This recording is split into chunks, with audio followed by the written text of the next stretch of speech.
everybody. My name is Ryan. I am an alcoholic. That's the most important thing I am, or that's the most important thing that I know that I am today. That's really all I need to know today, is from what I've learned in Alcoholics Anonymous. Because from that, all kinds of amazing things have happened in my life. After all the tragedies, of course, during the actual drinking and using. Excuse me while I get things organized up here. Come on.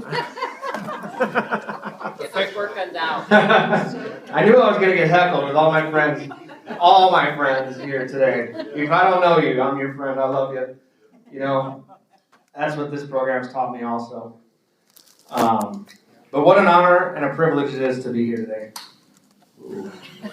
I'm going to have to shuffle around a little bit up here. Anyway. I'm going to start off a little different. I've done this a handful of times at different occasions, different meetings and stuff.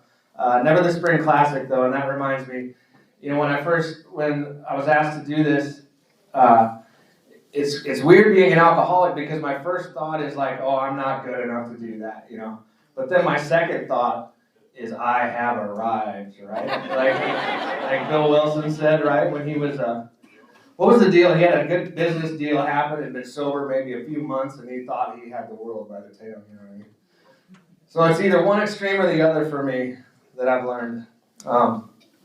So I just like to stay right in the middle. I'm going to try to fix this microphone because it keeps moving on me this way, and I don't want to be leaning over. Here, no, I just need this tightened.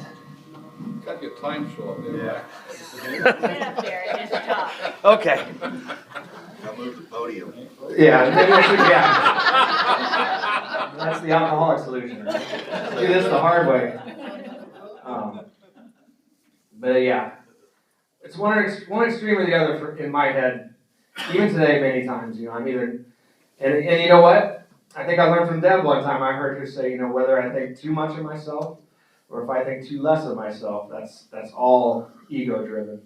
Even the depression is my ego talking to me. And so I try to get rid of all that today. I just try to do the next right thing the best that I can. Be around the right people at the right time. But of course life happens, you know, we can't always do that perfectly. But anyway, I want to start out a little differently today maybe. Like I mentioned earlier, I've done this a handful of times, but I've been learning a lot about the history of AA lately. So I would like to share just a little bit about what I've been learning lately. And I'd like to do maybe a little trivia type thing. I'm going to ask a question about the history of AA. If you know the answer, just go ahead and yell it out, raise your hand, whatever. It's just for fun. You know what I mean? I'm just curious because I just learned this stuff. I've been around the program for almost 30 years now, in and out. I've got 8 years of continuous sobriety today, so I've been around the program a lot. I know about. I should mention I have a sponsor. I'm sponsored. I'm a daily AA member. By the grace of God, I'm sober since May 16th, 2016. Yeah. Like I said, only by the grace of God. And I understand that today. I used to hear people say that around here. And I didn't get it, but I get it today. But anyway, back to the trivia. I'm going to ask a question. Just yell out the answer, raise your hand, whatever you like. So, who here knows what is the date of our Alcoholics Anonymous founding day? When did AA start? What's the official date? June 10. What did you say, Jerry? June 10, 1935. Right. I thought you said 15. And the reason I asked it again because there's a little controversy. There's a little controversy there, right? On that June 10th date. I don't know if you guys knew that or not, but our official founding day is June 10th, 1935. But there's a little controversy there. Some say that it's more like June 17th, 15th. Which leads me to my next question. And that date signifies Dr. Bob's last drink, right? After AA's first slip, actually, he was sober for a while, had the slip. The next question is, what was Dr. Bob attending when he had AA's first slip? Medical convention. That's right. Right. How ironic, right? I think again there too. He said that he thought he had this thing, right? And he was like, I'm okay. I'm going to travel, go to this thing. Next thing you know, he's drunk for 7 days. But that's the controversy where that comes from. Some say that there's records that say that medical convention was on June 10th. In the big book, the story says Bob came back from the medical convention, drove around in a cab for 10 days or 5 days or whatever. So there's a little bit of controversy there, but that's our official founding days, June 10th, 1935. How many here knows who was the first person to start handing out chips to alcoholics, medallions? Yes. Sister something. Yep. Sister Marcia said it too. Sister Ignatia. And she was Dr. Bob's nurse at the very first treatment center. And she was a tough personality, I guess, and she would hand out these chips to the alcoholics that would graduate from the program, and she'd say, look, if you're going to drink, you got to bring this back to me. And she's credited with keeping a lot of guys sober because they did not want to take that chip back to Sister Ignatia, right? When I think of her, I remember, maybe this just popped into my head. What was the name of the old gal up at Valley Home? Alma. Sister Alma. I remember her, and when I read about Sister Ignatia, I think of her. You know, God rest her soul. Anyway, I don't know. I hope you guys like this because I love history. I believe it's important, and I believe we need to know our past to know where we're going, right? So anyway, one more. I got a few more questions before I'll get to my story eventually. But I think this stuff is great. Who was AA number 3? Francis Duncan.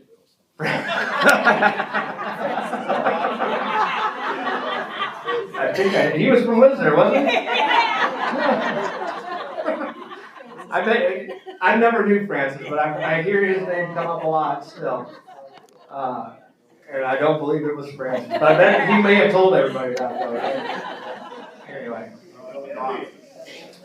Back here. Evie? I don't think so. Bill Dodson. Yeah, there we go. Bill Dodson, the man on the bed. If you've seen, I don't think we got one here, but the classic picture that you can still get from the home office in New York City of the man on the bed and Bill and Bob trying to help this guy. That's Bill Dodson. His story's in the big book also. Okay, another fun. This is kind of a funny question. Like Bill and Lois were married, and I don't know what the date was or whatever. Does anybody know the religion of the church that they were married in? Unitarian. Unitarian? No. No. You probably won't be able to guess it. It was called Swedenborgianism. Yes. Very odd, I know.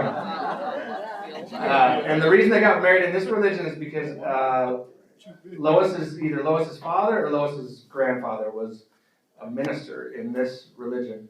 And the religion it came from Sweden, ironically. In the 1700s, it's not named Swedenborgianism because of Sweden.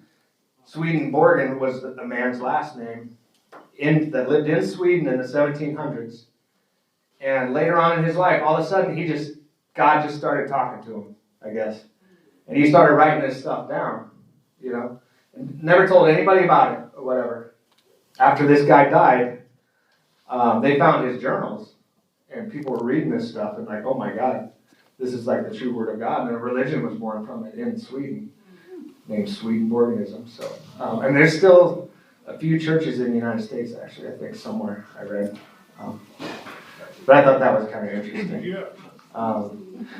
This is the last story I want to share about the history, but this is probably my favorite one.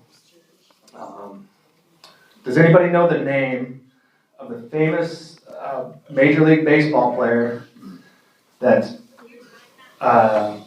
basically in the late 30s, the name of the Major League Baseball player that really helped provide publicity for AA?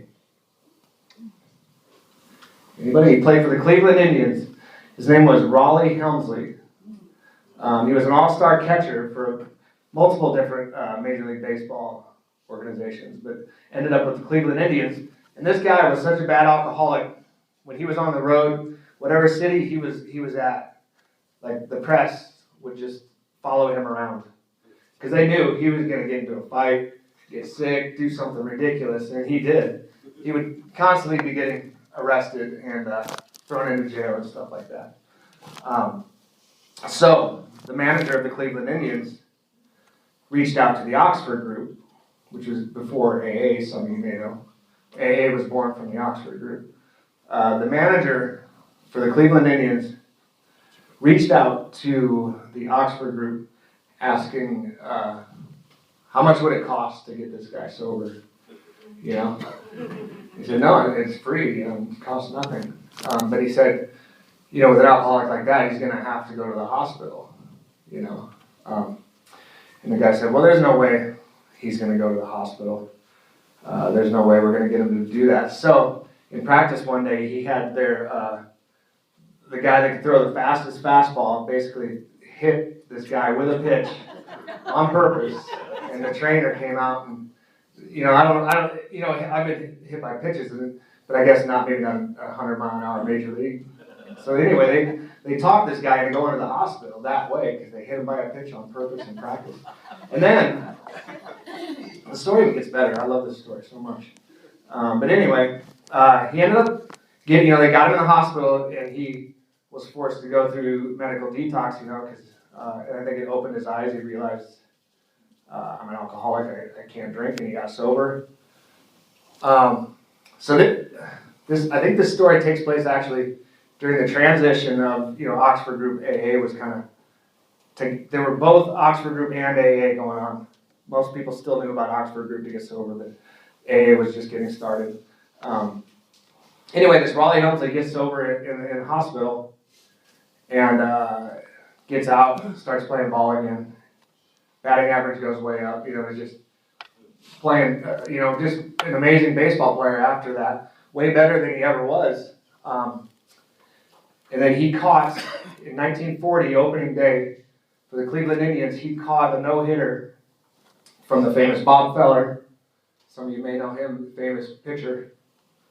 He caught the no-hitter, hit the home run to win the game 1-0. And after the game, there was a press conference, and people asked him, like, what are you doing, you know? And he came out and he said, I'm in Alcoholics Anonymous, and I've been sober for quite, you know, I think he'd been sober almost a year maybe, I don't know. And there was a, you know, and then that was out in the press, right? And he single-handedly, he's one of the most important, it was an anonymity break for sure.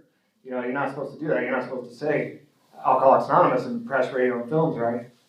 He did. I think this was probably before the traditions were even written. So, anyway, after that, there were thousands of new members at Alcoholics Anonymous. There's other functions, you know, the Rockefeller dinner, that was important. The news articles in the Saturday Evening Post. Anyway, I think that's all I got for the history lesson today. And you know what? The reason I love history so much today is because of Glenn. Glenn would sit at meetings, at the Big Book meetings a lot of times, and he would share what he knows about the history, you know, and I was just like, man, that's cool. You know, I want to learn that stuff because I think it is important and it's fun. I think it's fun. It's a good part of it. I think we need to remember where we come from. So anyway, I think that's all I got for history. I will move on to my story now, unless anybody else has anything they'd like to. Any other funny AA that you just got to share right here, right now. I don't know. All right. Anyway. Okay. So, like I said, I've been sober since about almost coming up on 8 years now. I was at my first AA meeting, like I said, probably about 30 years ago. I probably was at 303 for the first time in, I believe it was 89 or 1990 probably. I was in high school. I was 16 years old. I'd been arrested, you know, like every weekend for a month and a half straight, I think it was. It was ridiculous. I mean, you know, MIPs, we would, you know, I'm originally from Wisner. I grew up and went to high school in Wisner, and we would pack the car full of beer, you know, and drive the country roads. And end up in Norfolk or West Point or whatever, it's just what we did. But it sure seemed like when we would end up in Norfolk, there's a few more police officers around in Norfolk, and we couldn't quite act as, we were pretty feral, being from a small town, it's like we were pretty wild. And you get up here in the big city, you can't just act like that, right? But we did, and we're getting a lot of trouble up here. So anyway, I was in treatment for the first time when I was 16 years old, and was sent to meetings at 303, the clubhouse down here on Madison Avenue. And I tell you what, the first meeting I ever walked into, I really loved it. Even as a kid, I was, even at 16 years old, I was the type of drinker that I really hated myself. I hated the things I did when I was drunk. I would pass out, black out, routinely at 16 years old, and not, drink so much I can't walk, end up just sick for days. So I walked into AA and I liked it. I liked the vibe, like we all usually do. Some of us, I don't know, I loved it from day one. But I guess I wasn't willing to do the work. I wanted what you had, but I wasn't willing to do what you do. I hear Jeff say that a lot. I wanted what you had, but I wasn't willing to do what you do. So I've been around AA for many, many years. And I'm really glad for that, I'm really glad. It took what it took. So I guess I should go back to before that, maybe. Because I got drunk the first time when I was probably 11, 12 years old, and somehow we were at a backyard barbecue, or not a barbecue, camp out, whatever, just pitch tent, everybody sleep in the backyard. With the intent, when everybody goes to sleep, then we would just go run around town all night, at 10, 11 years old. And somebody brought over a backpack full of beer, and I remember the first beer I ever drank, I drank it as fast as I could. Somehow I knew I wanted to get that in me. This is way before my parents didn't drink a lot. I never saw anybody doing that, maybe in the movies, I don't know. But I knew it did something for people, and I wanted to see what it was, and I wanted to experience it to the maximum, and I did, the very first time I ever drank, I drank as much as I could, as fast as I could, and as long as I could, and I really loved it from day one. But then, I got sick the very first time I ever drank, and but as soon as I was over that sickness, I couldn't wait to do it again because it was a lot of fun. But even after that first time, it was years later, until later on in my early teenage years that we really started on the weekends. When I was 15, my friends over a year older started getting their driver's license and stuff. So we were mobile, and they would come pick me up, and that's what we did.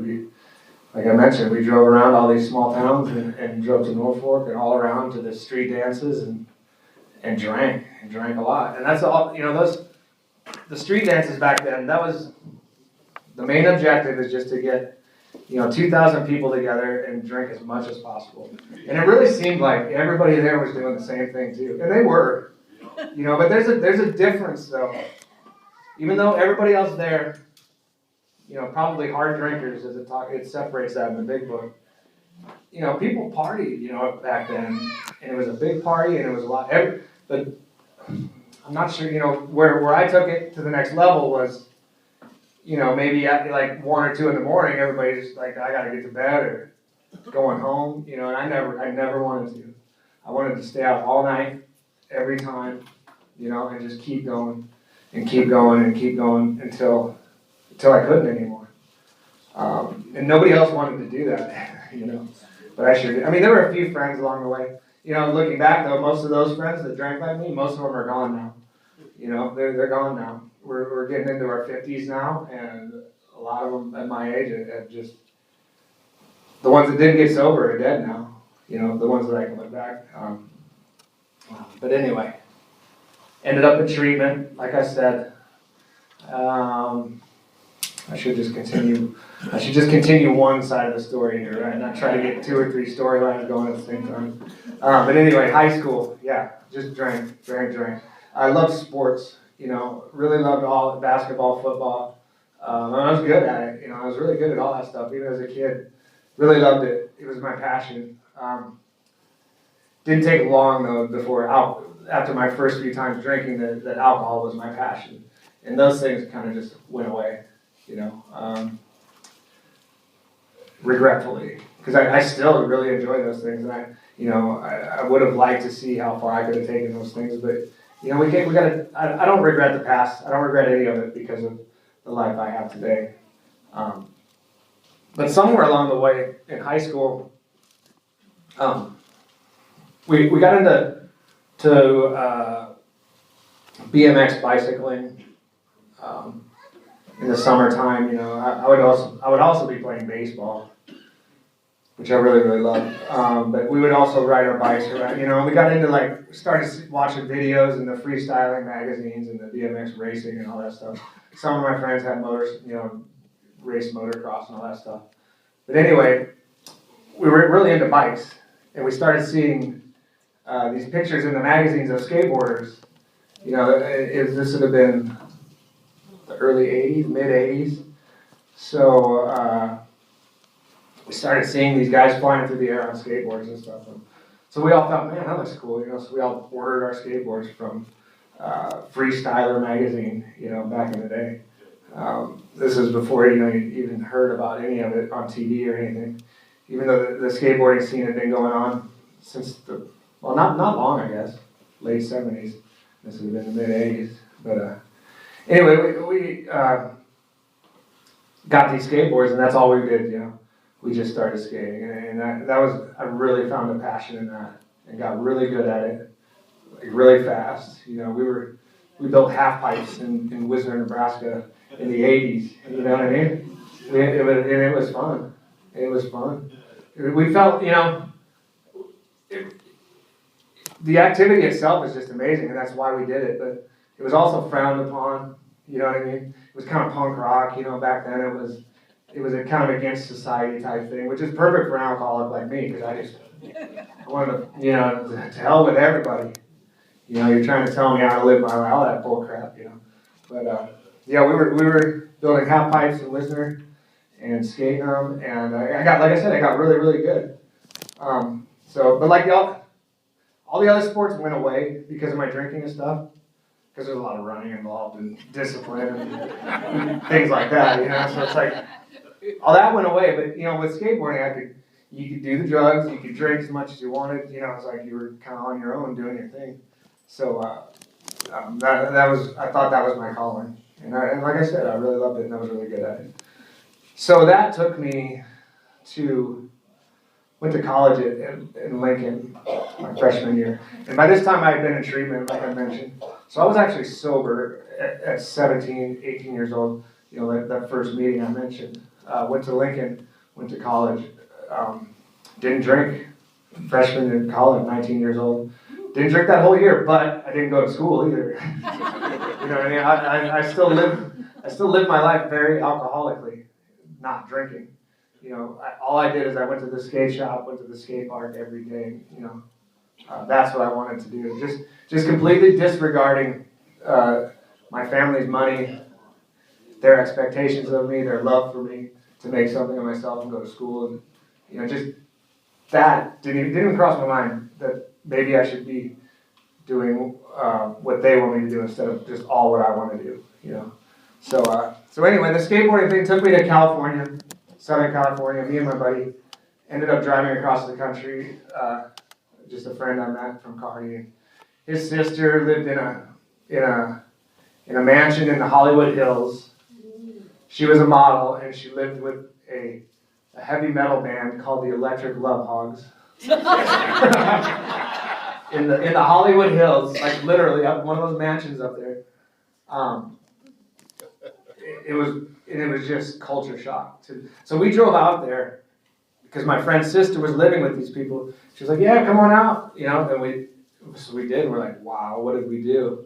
Where are we? What's going on?" And they're like, "Yeah, you can sleep in the garage." Okay, I mean, there's probably 15, this heavy metal band and these models and 15 people living in this house, and I'd never even seen like real drugs in my life, but the kitchen table, there was a pile this high regularly, you know what I mean? And it was wild. It was wild. And I was still sober there even for a little while, but it didn't take long there. They would have parties at this house constantly. And I remember the first time I drank again and how sick I got there at that party. And it was just, it really truly is like when you quit drinking, if you pick it back up, for me, it certainly keeps going. It doesn't stop progressing just because I quit drinking, I guess. I quit drinking here, started here, and it was bad. I mean, it was really bad. I really thought I was going to die. There are many other substances involved in that, And, I remember, like, coming to, like, it's weird how those houses were built. It was right on Mulholland Drive in Los Angeles. It's like you got to go way down this thing and then around. There's all these bushes, and so there's kind of all these places to hide out, I woke up in the bushes back there. And I think I stayed there for a couple days, literally just sleeping it off. And, luckily there was shade, but nobody cared, It was like, it's that lifestyle out there was wild back then. It's like, it was really, it was crazy. Tommy Lee, the drummer, was the drummer from Motley Crue, was the manager of this band, so he was around the house a lot. And, his wife Heather Locklear at the time. I don't know. It was just such. I guess it's a funny story to me to think about. It's just naive kid from Wisner, and all of a sudden I'm stuck in the middle of this place. And I remember I did not like it. You know what I mean? I liked it because of the crate, but it was scary. It was really scary for someone like me. And I knew we had to get out of there really fast. So we actually did. We ended up getting an apartment in Ocean Beach, San Diego, which is a beautiful place. I love that place. Meeting some professional skateboarders and entering contests and stuff and doing pretty well. But like I said, I had picked up that first drink at that time and discovered you could drink in Mexico. Legally I could drink in Mexico. So we'd drive down there a lot, and I don't know how we made it home. Some of those nights driving down that freeway from Tijuana to San Diego. But anyway, yeah, it was wild. And looking back, it was from the moment. Like I said, I was really fearful. I was scared. I felt like I didn't belong there. I knew I didn't belong there, but I had to try to stay there for some dumb reason or whatever. And it just sucked. The whole thing. I would like to go back there someday just to see it, because I'm different. I've changed now. You know what I mean? I can go anywhere now and I'm free, but I was so tied up in myself in those days. Hence, I would get a couple drinks in me, or whatever substance it was, and it would be off to the races. It's just like, it was what I was looking for. It's not true today. I don't need any of it today. I'm completely free from it today. So anyway, that was 19, 20 years old. Ended up having to come home, after that experience. Just, I don't know, that experience still kind of haunts me from those, my drinking days, period, kind of haunt me today. But you know what, like they say, it is my story, and it is the most important thing that I can share with a newcomer today, because I can help somebody because maybe they've been through the same thing, But I do look back sometimes, and I don't like it still, But I know how to get out of that. Today it's through prayer and getting out there and helping somebody else, period. You know what I mean? That's the answer to everything today. I would call Jack, my old sponsor. We all know Jack, I'm sure, who's not with us anymore recently. But he would, no matter what you would call him, no matter what the problem was, he would say, did you pray about it? And are you trying to help somebody? That's the answer to all of it for me today. But anyway, after I got back from California, I came home. It was just a series of drunken sprees, getting arrested, treatment, just that cycle, AA, just over and over and over. I did that cycle about 7 times, I think. About 7 times I've been to treatment. But anyway, I got back to Nebraska, met a girl. We got married, had 2 kids. And then when my 2 boys were a year and a half old and about 3 years old, she was killed in a car accident.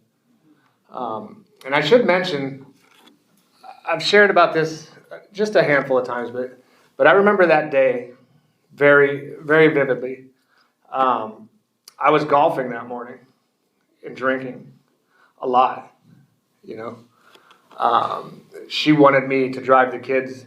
We used to take the boys we'd meet halfway with my parents from Lincoln and Wisner, and my parents would take the boys for the weekend, whatever, I was supposed to drive them to meet my parents that day, She found me, I was drunk. She tore off, angry. That was the last time I saw her. She ended up driving the kids and then dying in the car that day.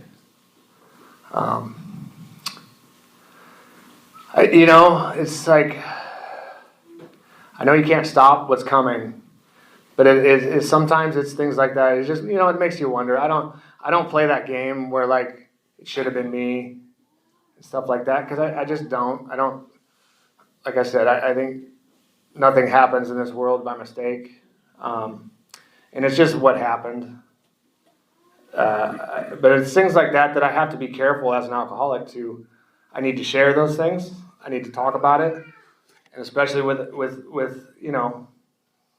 you guys. That's why I need you guys, because you guys understand that stuff. Sometimes the tragedies that happen in our lives, we've all had them. And we need to share about it. We need to talk about it, because it loses its power that way. And so anyway, from that day, I was a single father suddenly. Doing the best I could with those little kids, and thank God I had a lot of help from my parents, from her parents. Made sure that they were going to school and but I wasn't there for them. I would just drag them around with me wherever I wanted to go, which looking, if you ask my boys, I guess, I can't remember what Glenn used to say about raising his kids in a circus or something like that. I could relate to that when Glenn would talk to me about that, because it was a nut house. It was just a nut house. And of course, I'm still skateboarding and stuff like that. I'm probably 25, 26 years old. And so I'd grab the kid. I got this part-time job at the indoor skate park in Lincoln, and so I'd just drag them out there every night. It's pretty easy, like childcare. I can go have fun and go out back and smoke some whatever and do whatever, And so I don't know. I've never asked my kids about what that was like for them. Maybe I should, but it was fun for me. Except for that's it. It was fun. I thought it was fun for me, But again, it was just all self-centered. Just doing what I wanted to do, not even thinking about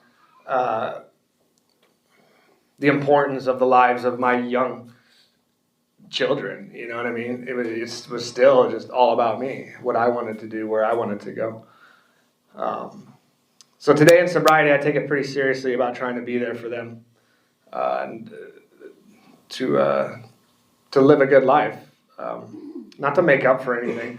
I don't think I'll ever be able to make up for, I'll be in debt for the rest of my life for sure. But it's just the right way to live, to try to make sure your family and your friends are taken care of and okay. And if they're not, do what you can. And if you can't do anything, you don't do it, right? So anyway, I drug those kids around for quite a few years until, the next blowout, where I ended up in jail for a few months one time over a thing. And it was like, that day, my kids were in school and I had to go to court, and I was so oblivious. My mind was so messed up in those days. I had a court date, didn't even think there was a possibility I might be in jail that day. The kids were at school. That afternoon, I was in jail for 3 months. And back then, you couldn't just call somebody. I didn't know who to call. And luckily, there was the kids had like an after-school daycare thing. She had grandma's number and stuff like that. I wasn't home. Called grandma, whatever, picked up the kids. Oh, yeah, dad's in jail. All of a sudden, So another tragedy for my kids, and that was even actually the thing that I had been arrested for, that I had to go to jail for that day. I was out drunk, and the kids were at home alone, and they were like 4 and 5.5 years old, and the police went over there, and so just a string of just horribly irresponsible parenthood in my part that I'm really, really ashamed of today. But like I said, I don't know if ashamed is the right word. I should really mention though today, I've got a wonderful relationship with those boys. You know what I mean? It's a wonderful, wonderful relationship. And if you have done some of those things with your kids, they are resilient and they love us always. But I don't deserve that. So I work for it today. Maybe that's the wrong way to say that. I'm happy to work for that today for them because they deserve it. Let's see. Let me think of where I was for a second. So anyway, that time I was in jail. All of a sudden, we had my dad's a construction guy and is willing to do anything for anybody, and we had actually built a brand new house, in Lincoln, Nebraska for me and those kids, and I'm in jail in the afternoon without telling anybody where. Nobody knows where I am, just that I'm gone, and I just so many. My life today is so wonderful because. Well, for one, because of Alcoholics Anonymous and not drinking and using, but there's opportunities out there for anybody if you just accept it, if you just open yourself up to this universe and accept what God has to offer us, and it's for anybody at any time, Even then, like I had so many opportunities, but it's just completely thrown away by the absolute need to drink or use. There wasn't a choice for so long, especially in the young days. I would try to stay. Like I said, I knew I had a problem in my early teenage years, 15, 16 years old, and I did not want to drink. I did not want to use drugs. Absolutely, complete powerlessness for 20, 30 plus years. Never once wanting to do what I was doing, but there I was. So step one, obviously, that's what I think I was doing out there, right?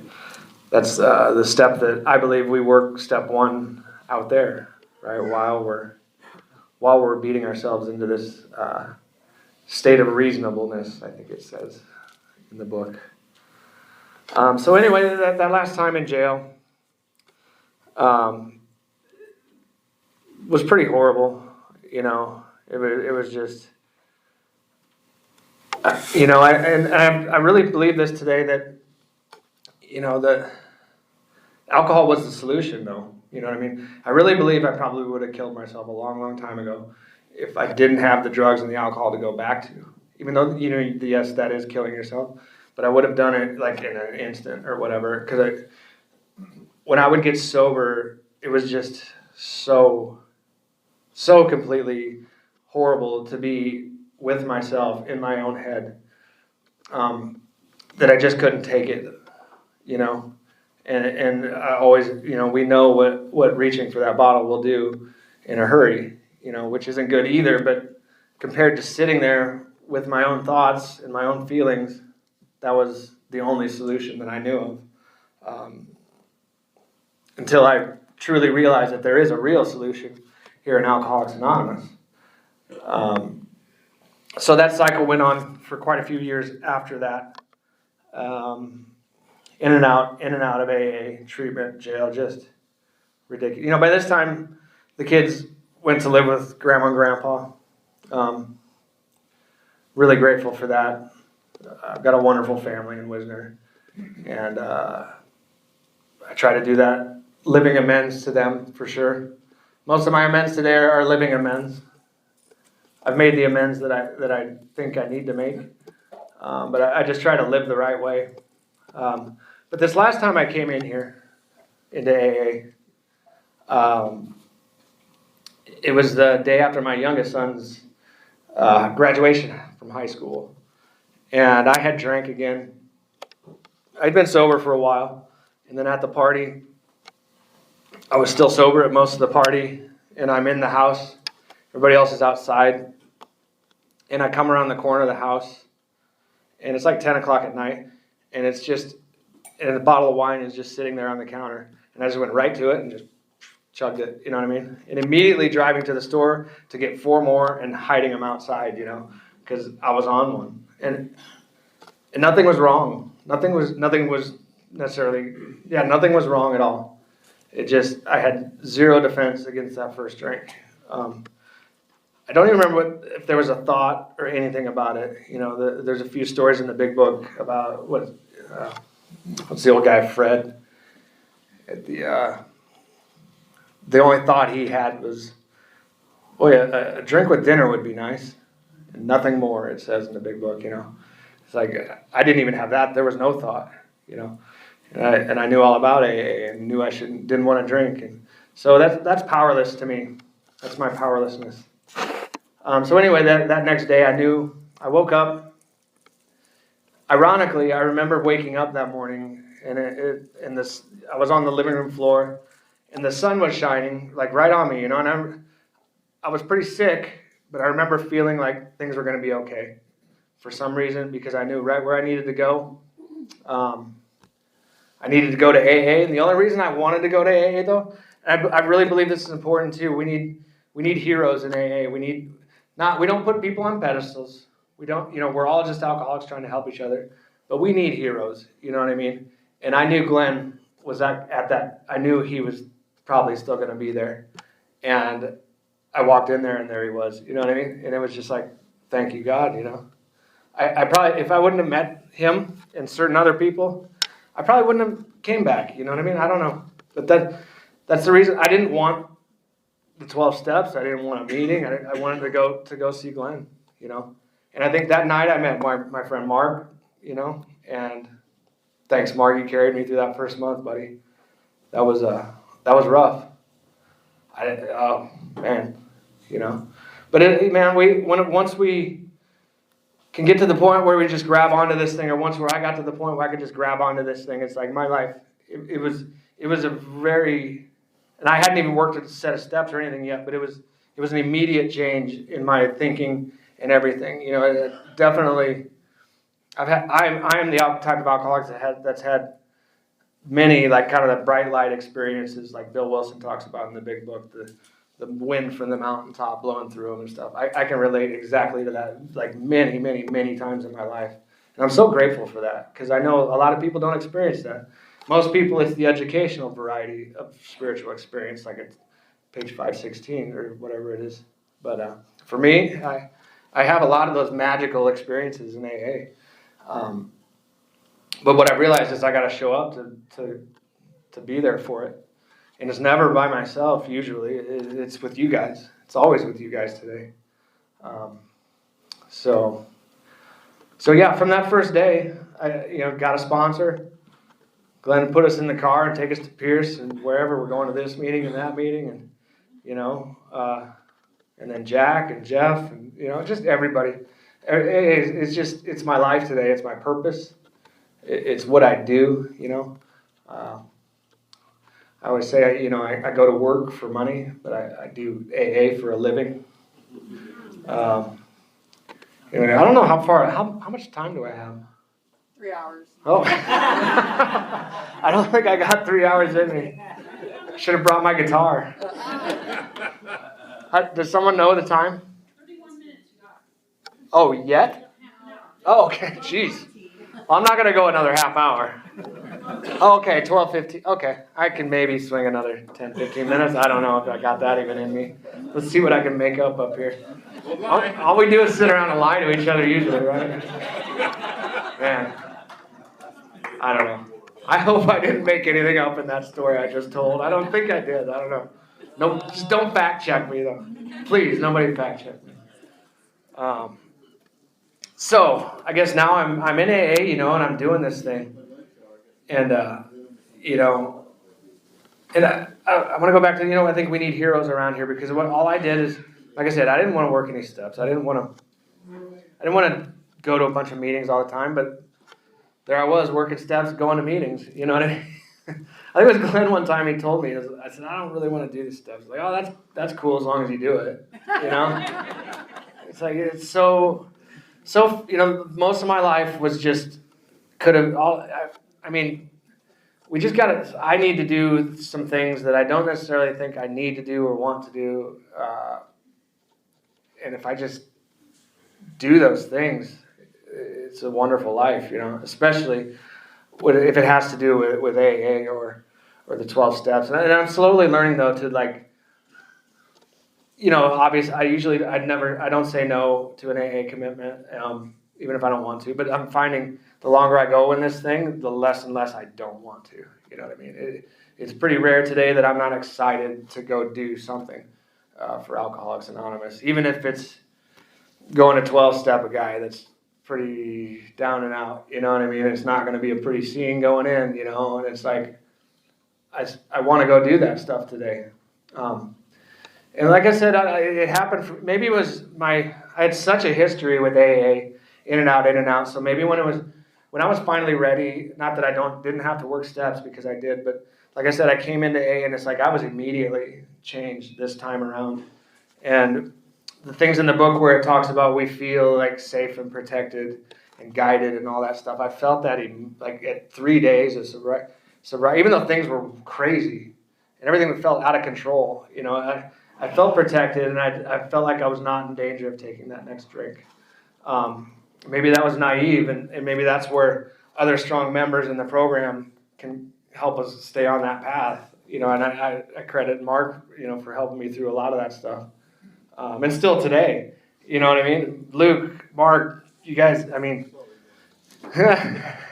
don't listen to the German guy there. And Likewise. yeah, man. And Stacy, my beautiful wife. Oh my God. We this life we have today compared to what. But you know what? I've always loved her so much, and just I guess I shouldn't say I knew. We were out there together for a while, not in recovery, and now we're in recovery. And wow, you know what I mean? She spoke at the Thursday night meeting the other night, and it was just so amazing. So some of you may have been there. What an incredible share, and what an incredible life we have now. I always like to share about the places we've been to meetings now, and it's just so cool to me today that no matter where you go in this world, there's a freaking AA meeting, and there's all of us sitting right there. And I always like to preface this with that I was an everyday drinker and a user of whatever substance it was. I've been addicted to everything there's been out there. But I am an alcoholic. I'm addicted to all that stuff because I'm an alcoholic, I could barely get out of Madison County in my drinking days, or Cumming County, you know what I mean? It was just, I used to be a cigarette smoker. I remember being scared to death to walk into the gas station and to face another human being to buy a pack of cigarettes. You know what I mean? It's like, that's how in the box I was in my life. And today, Stacy and I, we've been to meetings in the Bahamas. We've been to meetings in Aruba, Nashville, San Antonio, St. Louis. Did we go to St. Louis? Denver. Scottsdale.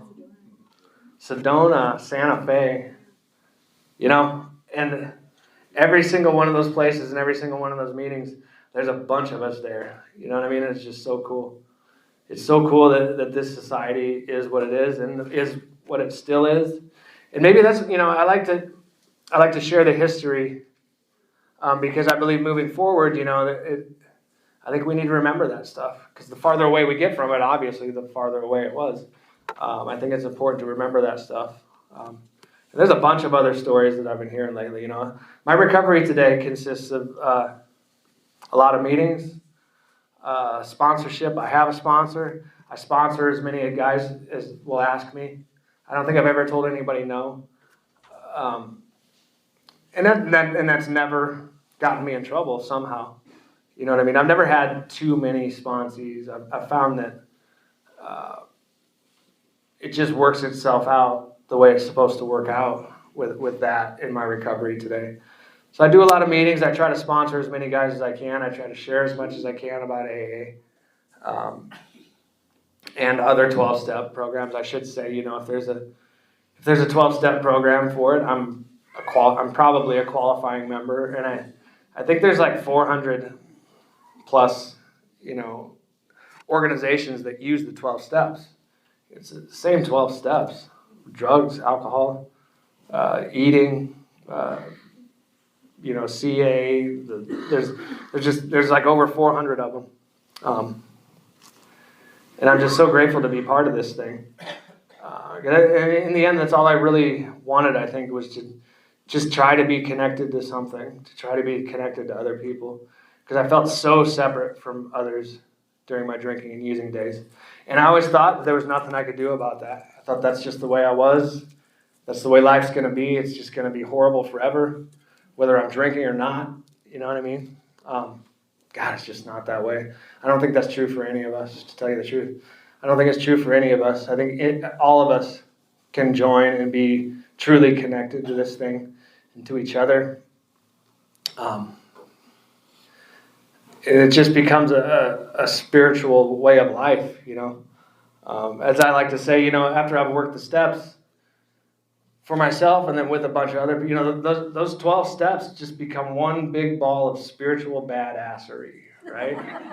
And you can just throw it at things in life, I don't know.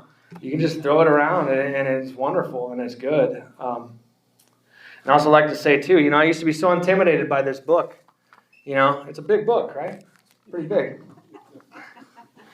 But what I've learned is that I used to think it's like I had to just really study it and really read it, and it's telling me 1,000 different things, so I really need to memorize and study and soak it in. But I've learned that this entire book is telling me 3 things, and it's trust God, clean house, and help others. Period. It's just telling me it's not trying to tell me 1,000 different things. It's trying to tell me just a couple simple things in 1,000 different ways. I think Bernie mentioned yesterday how Bill Wilson was such a sales guy. He knew what he was doing. He knew how to write this thing to get the point across. To one thing leads on to the next, on to the next, on to the next. Hence why it's very important, I believe, to work our steps in order. Because and people think like, oh, the 4th and 5th step is so scary. Well, it's not scary at all if you've done a good first 1, 2, and 3.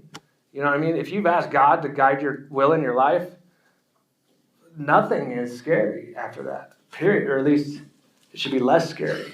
You know what I mean? And that's what I've found. The greatest gift that this program has given me is that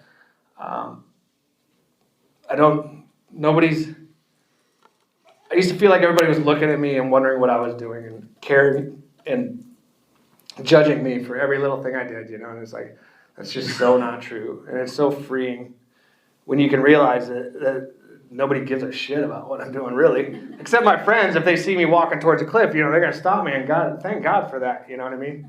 I'm not important, period,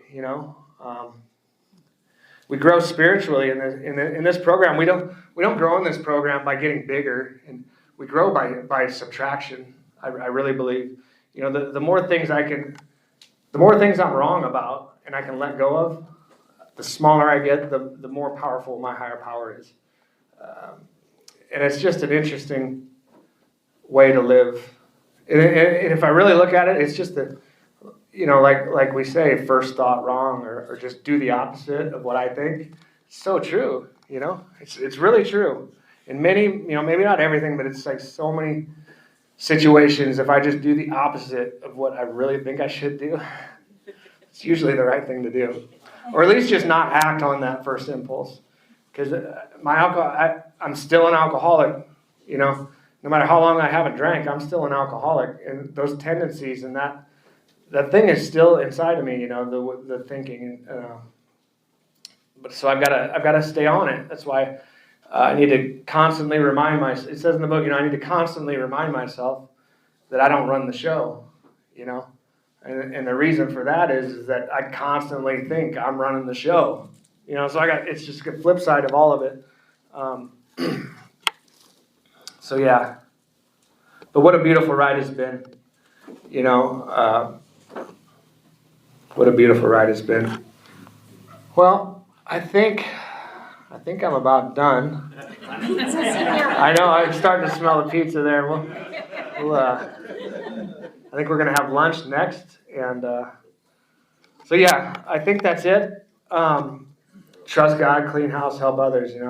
That's it. And I'm just so grateful for all of you, all the people that have shown me the way and are still showing me the way. And you guys that are new, just none of this makes sense. You may not want to be here. God, just stick around for yourself, man.